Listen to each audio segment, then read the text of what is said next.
The Five Jars by M.R. James. The Final Chapter. Read by Robin Hearn. Chapter 8. Wag at Home. There was no scrambling up to the window-sill this time. My visitors shot in like so many arrows and brought up on their hands on the tablecloth, or lit on their feet on the top rail of a chair back, or on my shoulder, or as the fancy took them. It would be tedious to go through all the congratulations and thanks which I offered, and indeed received, for it was important to them that the jars should not get into the wrong hands. "Father said Wag, who was sitting on a book, as usual. "Oh, what fun it is to be able to fly again!" And he darted straight and level, and butted head first into the back of Sprat, was it? Who was standing near the edge of the table. Sprat was merely propelled into the air a foot or two off, and remained standing, but of course turned round and told Wag what he thought of him. Wag returned contentedly to his book.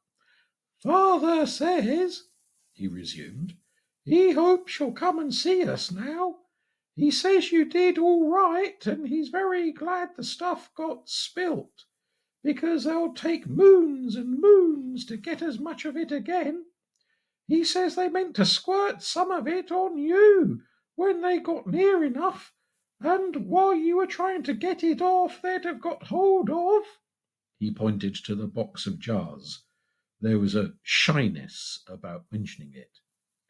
"Your father's very kind," I said, "and I hope you'll thank him from me, but I don't quite see how I'm going to get into your house."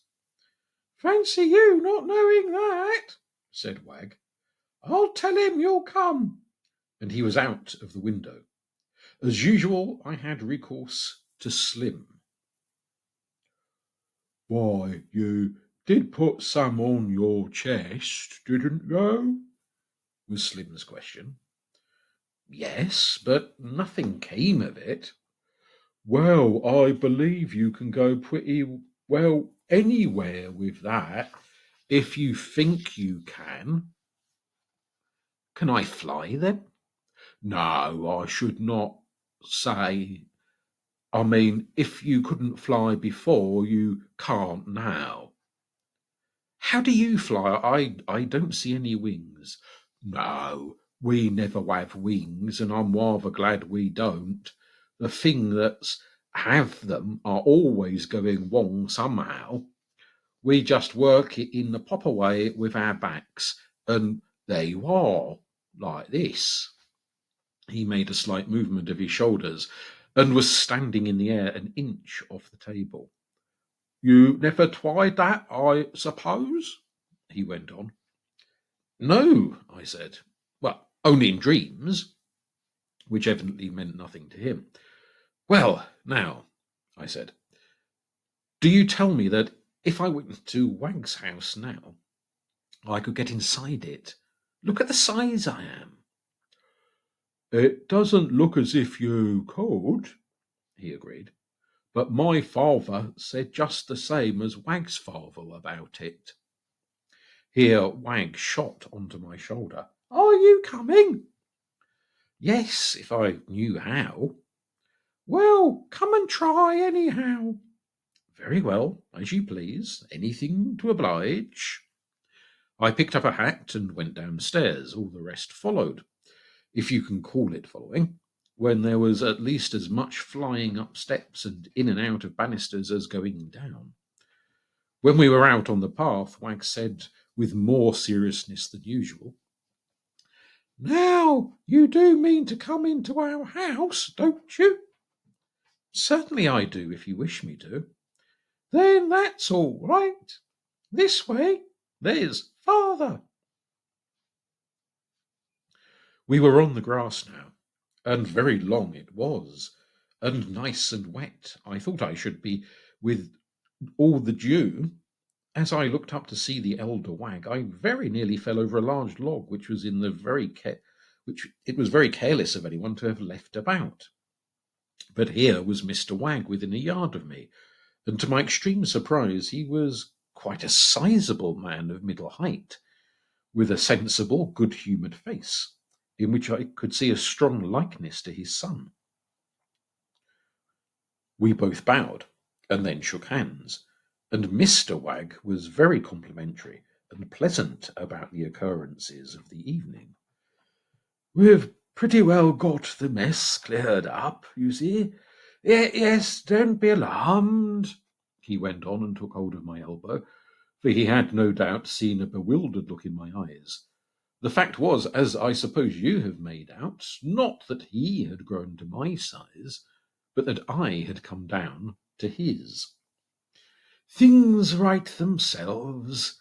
You'll have no difficulty getting back when the time comes. But come in, won't you?" You will expect me to describe the house and the furniture. I shall not, further than to say it seemed to me to be of a piece with the fashion in which the boys were dressed. That is, it was like my idea of a good citizen's house in Queen Elizabeth's time, and I shall not describe Mrs. Wag's costume. She did not wear a ruff anyhow. Wag, who had been darting about in the air while we walked to his home, followed us in on foot. He now reached up to my shoulder. Slim, who came in too, was shorter. "Haven't you got any sisters?" I took occasion to say to Wag. "Of course," said he. "Don't you see 'em? Oh, I forgot. Come out, you sillies." Upon which there came forward 3 nice little girls, each of whom was putting away something into a kind of locket which she wore round her neck. No, it is no use asking me what their dresses were like, none at all. All I know is that they curtsied to me very nicely, and that when we all sat down, the youngest came and put herself on my knee, as if it was a matter of course. "Why didn't I see you before?" I asked her. "I suppose because the flowers were in our hair." "Show him what you mean, my dear," said her father. "He doesn't know our ways yet." Accordingly, she opened her locket and took out of it a small blue flower, looking as if it was made of enamel, and stuck it in her hair over her forehead. As she did so, she vanished, but I could still feel the weight of her on my knee. When she took it out again, as no doubt she did, she became visible, put it back in the locket, and smiled agreeably at me. Naturally, I had a good many questions to ask about this, but you will hardly expect me to put them all down. Becoming invisible in this way was a privilege which the girls always had till they were grown up, and I suppose I may say came out. Of course, if they presumed on it, the lockets were taken away for the time being, just in the same way as the boys were sometimes stopped from flying, as we have seen. But their own families could always see them, or at any rate the flowers in their hair, and they could always see each other. But dear me, how much am I to tell of the conversation of that evening? One part at least I remember to ask about the pictures of the things that had happened in former times in places where I chanced to be. Was I obliged to see them, whether they were pleasant or horrible? "Oh, no," they said. If you shut your eyes from below, that meant pushing up the lower eyelids, you would be rid of them, and you would only begin seeing them either if you wanted to, or else if you left your mind quite blank and were thinking of nothing in particular. Then they would begin to come, and there was no knowing how old they might be. That depended on how angry or excited or happy or sad the people had been to whom they happened. And that reminds me of another thing. Wag had got rather fidgety while we were talking, and was flying up to the ceiling and down again, and walking on his hands and so forth, when his mother said, "Dear, do be quiet. Why don't you take a glass and amuse yourself with it? Here's the key of the cupboard." She threw it to him, and he caught it and ran to a tall bureau opposite and unlocked it. After humming and flitting about in front of it for a little time, he pulled a thing like a slate off a shelf, where there was a large number of them. "What have you got?" said his mother. "The one I didn't get to the end of yesterday, about the dragon." "Oh, that's a very good one," said she. "I used to be very fond of that." "I liked it awfully as far as I got," he said, and was betaking himself to a settle on the other side of the room, when I asked if I might see it, and he brought it to me. It was just like a small looking glass in a frame, and the frame had one or two buttons or little knobs on it. Wag put it into my hands and then got behind me and put his chin on my shoulder. "That's where I'd got to," he said. "He's just going out through the forest." I thought at the first glance that I was looking at a very good copy of a picture. It was a knight on horseback in plate armour, and the armour looked as if it had really seen service. The horse was a massive white beast, rather of the cart horse type, but not so hairy in the hoof. The background was a wood, chiefly of oak trees, but the undergrowth was wonderfully painted. I felt that if I looked into it, I should see every blade of grass and every bramble leaf. "Ready," said Wag, and reached over and moved one of the knobs. The knight shook his rein, and the horse began to move at a foot pace. "Well, he can't hear anything, Wag," said his father. "I thought you wanted to be quiet," said Wag. "But we'll have it aloud if you like." He slid aside another knob, and I began to hear the tread of the horse, and the creaking of the saddle, and the chink of the armour, as well as a rising breeze which now came sighing through the wood. Like a cinema, you will say, of course. Well, it was, but there was colour and sound, and you could hold it in your hand, and it wasn't a photograph, but the live thing which you could stop at pleasure and look into every detail of it. Well, I went on reading, as you may say, this glass. In a theatre, you know, if you saw a knight riding through a forest, the effect would be managed by making the scenery slide backward as past him. And in a cinema, it could all be shortened up by increasing the pace or leaving out part of the film. Here, it was not like that. We seemed to be keeping pace and going along with the knight. Presently, he began to sing. He had a loud voice and uttered his words crisply, so that I had no difficulty in making out the song. It was about a lady who was very proud and haughty to him, and would have nothing to say to his suit, and it declared that the only thing left for him was to lay himself down under a tree. But he seemed quite cheerful about it, and indeed neither his complexion nor the glance of his eye gave any sign that he was suffering the pangs of hopeless love. Suddenly his horse stopped short and snorted uneasily. The knight left off singing in the middle of a verse, looked earnestly into the wood at the back of the picture, and then coming out towards him and then behind him. He patted his horse's neck and then, humming to himself, put on his gauntlets, which were hanging at his saddle bow. Managed somehow to latch on or bolt the fastenings of them, slipped down his visor, and took the hilt of his sword in one hand and the sheath in the other, and loosened the blade in the sheath. He had hardly done this when the horse shied violently and reared, and out of the thicket on the near side of the road, I suppose, something shot up in front of him on the saddle. We all drew in our breath. "Don't be frightened, dear," said Mrs. Wag to the youngest girl, who had given a sort of jump. "He's quite safe this time." I must say it did not look like it. The beast that had leapt onto the saddle was tearing with its claws, drawing back its head and driving it forward again with horrid force against the visor, and was at such close quarters that the knight could not possibly either draw or use his sword. It was a horrible beast, too, evidently a young dragon. As it sat on the saddle bow, its head was just about on a level with the knight's. It had 4 short legs with long toes and claws. It clung to the saddle with its hind feet and tore with the forefeet, as I said. Its head was rather long, and he had 2 pointed ears and 2 small sharp horns.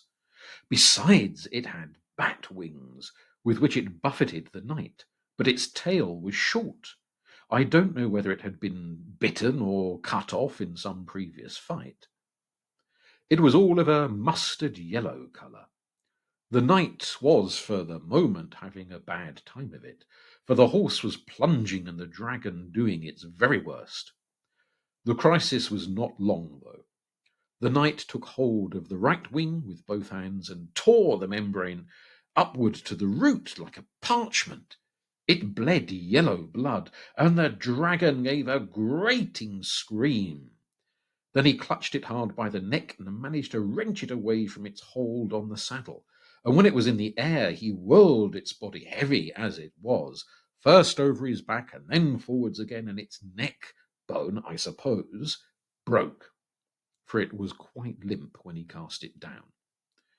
He looked down at it for a little, and seeing it stir, he got off, with the rein over his arm, drew his sword, cut the head off, and kicked it some yards. The next thing he did was to push up his visor, look upward, mutter something I could not well hear, and cross himself. After which he said aloud, "Where man finds one of a brood, he may look for more," mounted, turned his horse's head, and galloped off the way he had come. We had not followed him far through the woods when, "Bother!" said Wag. "There's the bell." And he reached over and slid back the knobs in the frame, and the knight stopped. I was full of questions, but there was no time to put them. Good nights had to be said quickly, and Father Wag saw me out of the front door. I set out on what seemed a considerable walk across the rough grass towards the enormous building in which I lived. I suppose I did not really take many minutes about getting to the path, and as I stepped onto it rather carefully, for it was a longish way down, why, without any shock or any odd feeling, I was my own size again. And I went to bed pondering much upon the events of the day.